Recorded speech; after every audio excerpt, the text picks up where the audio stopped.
can show you here is, this is my character, and thank you.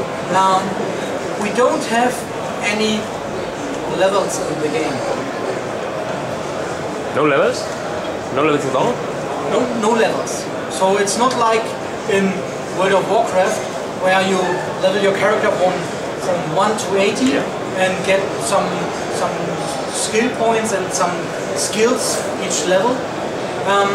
Our system is skill based. So when I open the skill tree here, every time when I use my weapon, the skill will raise. So when I want to use shotguns, I have to buy or I have to craft the shotgun first, and then I will start at level 1 with the shotgun, and when I use it more often, then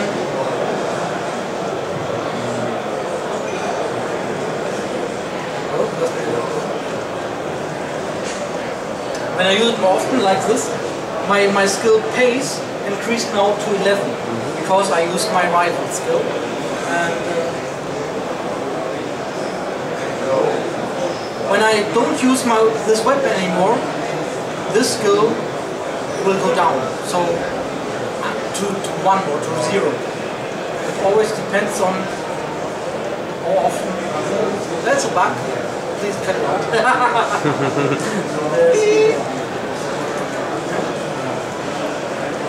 You know what I'm talking about. So you're saying you don't play your character or play and use another weapon, that the previous weapon skill will... Yeah, it will go down. What's the backstory of Grimlands? It feels like the apocalypse. Yeah, that was a good one. It was a huge earthquake. Yeah. And the civilization is basically destroyed. And people now are fighting for survival and trying to rebuild this, well, some kind of civilization. That's where you start. You have just genes and maybe one gun, and then you start looking for strength, building new weapons.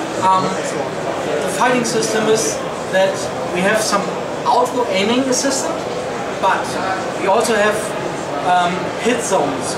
So for example, when I hit this marauder here, then now I'm still hitting him. But when I aim for the head, I will do critical damage.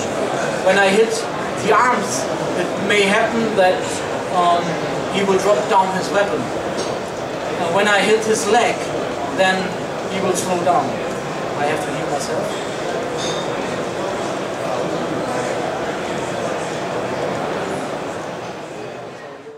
An example for a player-controlled town. And here, right in front, we can see a vehicle. Later in the game, there will be vehicles, cars, trucks, maybe tanks.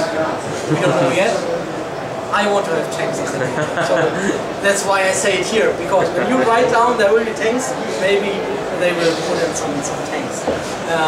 No, but the most important thing about vehicles is that you can have up to 4 players in one vehicle, 1 driver, 1 gunner, and 2 lazy people on the back seat. So you drive around with 4 people, and that's very fun. You can modify your vehicle when you find the resources and the components. So for example, you can attach new guns, you can attach armor plates, you can install a new engine if you want. So it runs faster, for example. But I can't show you that in the game right now. What I want to show you right now, this town is now controlled by the Wastelanders. The players have to fight the Wastelanders first, otherwise there won't be any kind of merchant or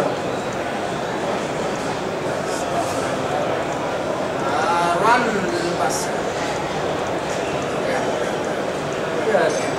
So here you can see, first there are only some small ruins of houses, everything is destroyed.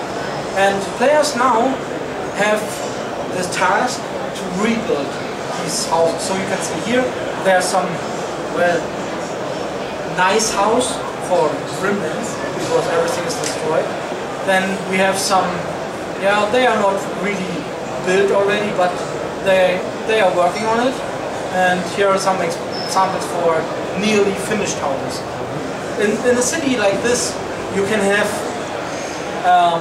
banks, auction houses, supermarkets, hospitals, normal houses, arenas, stuff like that. So, wow, this guy is hitting the heart. Headshot. Yeah, that was a critical. That is a critical. Yeah, so that's an example for player-controlled towns. Crafting. Crafting is one of the most important features of Grimlands.